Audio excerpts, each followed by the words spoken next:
Another Windows Phone 8 device on Sprint. This time, it's the Samsung ATIV S Neo. It joins the HTC 8XT and brings Windows Phone 8 to the nation's third largest wireless carrier. I'm Aaron Baker from PhoneDog.com. Let's unbox it. The Samsung ATIV S Neo is the second Windows Phone 8 device to be released on Sprint. It's a continuation of the ATIV S product line, which we saw some time ago. But this one is tuned for Sprint with 4G LTE capabilities, a 1.4 gigahertz dual-core CPU, 1 gigabyte of RAM, a 2,000 milliamp hour battery, 4G LTE connectivity, like I said, which brings it up to par in the speed department, at least from a network perspective, and it preserves the usual Samsung look and feel here. Love it or hate it, it looks a lot like a Samsung Android device. It's, of course, packing Windows Phone 8, and out of the box you get some goodies that you would expect. Get started, all you need to know to get going. Vamos, todo lo que tienes que saber para empezar. Important information for the ATIV S Neo. That's a pretty big book. That's a lot of important information. Better read that.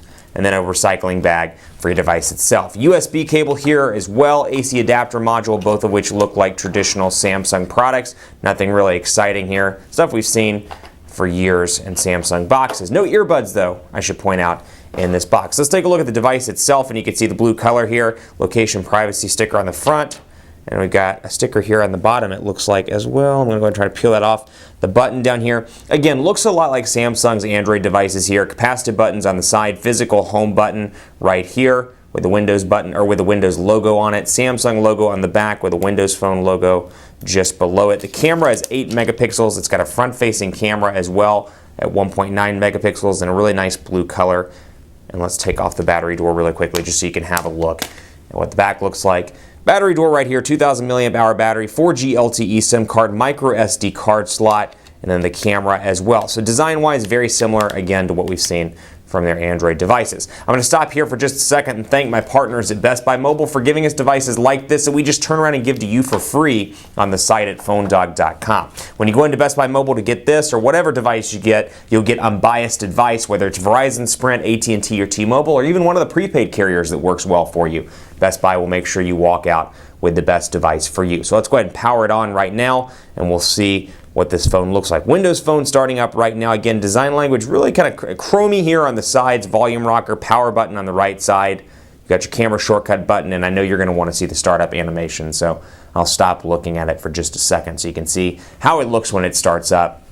The power button and camera button on the right spine, volume rocker on the left spine, 3.5 millimeter headphone jack up here at the top, and then down here at the bottom, micro USB charging port. So Samsung Mobile starting up, a couple of fingerprints there as well. Those are obviously mine. Setting up connections right now, setting it up so it can connect to the network. We'll go ahead and get that set up and ready to go, and we'll look at the phone while it's doing that. So Qualcomm sticker up there, camera on the back, speakerphone right here, Chrome down here at the bottom. Really nice look and feel. 4.8 inch HD 720p display here. So 4.8 inches right there on par with the Galaxy S3. Very similar in terms of size, and fits well in the hand as well. Travel appears to be pretty decent. And here we are started up with the Samsung ATIV S Neo, and you can see some Sprint customizations here, some Sprint applications, I should say, installed out of the box. Sprint Music Plus, and scrolling over here so I can tell what they actually are instead of looking at the live tiles. You've got a couple of different things here. You have ATIV Beam, which we'll talk about in just a second. Then you have DataSense, no longer a Verizon exclusive on Windows Phone 8 devices. You have Xbox Games, Live Wallpaper, Manga Camera, which is a pre-installed application on the ATIV S Neo, and we'll take a look at that as well in just a few. Mini Diary, a Samsung application, music and videos, Microsoft Now is a Samsung application to kind of compete with HTC Sense, if you will. Not even Sense, but the HTC application that comes on their Windows Phone 8 devices. Microsoft Office here with OneNote, you have a photo editor, Samsung Link, Scout settings, shooting modes, Sprint Music Plus, Sprint TV and Movies, Store, Video Trimmer, and then Wallet and Visual Voicemail. So quite a few applications pre-installed. Let's dive right in and take a look. ATIV Beam, first of all, as you can see here, allows you to beam pictures, not only from one Windows Phone 8 device to another. That's something you can do with tap and send, but this allows you to do it with Samsung's Android devices as well. So if you have a friend that has a Galaxy S4, you can beam back and forth with ATIV Beam. You can do, obviously, as it says here, pictures, documents, music, and videos. And we can turn that on if you want to. Bluetooth is off. We'll go ahead and turn that on right here. And then ATIV Beam is turned on, and from there I'll show you how to do it. You can come into the camera here and you'll see out of the box it loads the stock camera. You have your lenses down here. We can change shooting modes if we want to, or we can go into that mega camera we talked about. This allows you to go down here into more of a Samsung look and feel. You can see the icon very similar to Samsung's Android devices. You got auto, continuous, beauty, and HDR down here, and then you have your settings right here.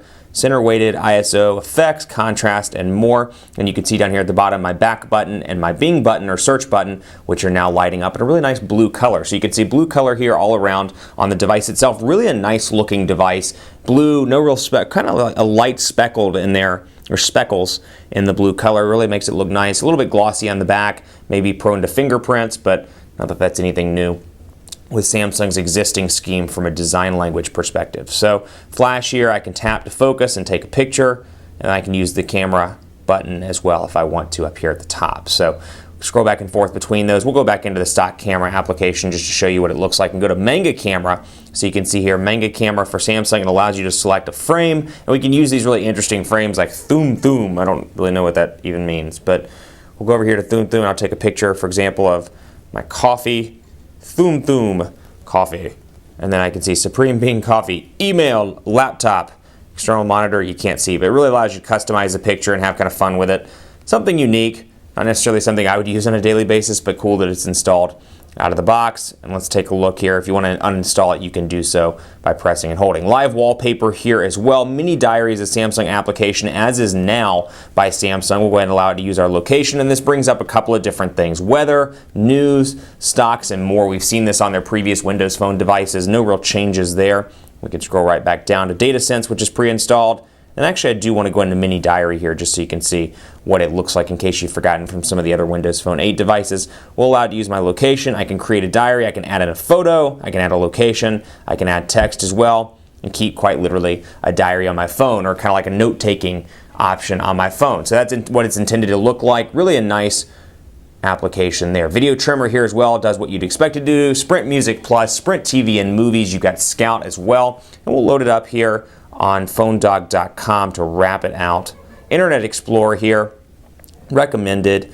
We'll go in here and you can see 4G capabilities running right now, 4G LTE running out of the box. It just says 4G, it does not say LTE. It's important to note that on the ATIV S Neo. So running right now, phonedog.com loading up. You can see the site, and of course portrait landscape just as clean and fluid as you would expect from a Windows Phone 8 device. Keep it locked on phonedog.com for more on the Samsung ATIV S Neo. I'm on Twitter at phonedog_Aaron and would love to hear your thoughts about this device. I'm on Facebook as well at facebook.com/hi Aaron Baker. It sounds like they're having fun out there in the hallway. And you can see here the keys as well, and then in landscape mode, boom, that's exactly what it looks like. No real changes here. Network identifier, got that 4G LTE rocking over there in the corner. Thanks for watching. More to come on the ATIV S Neo. Evan will have a review of this device very shortly, so keep it locked right here for more on phonedog.com. I'll see you next time.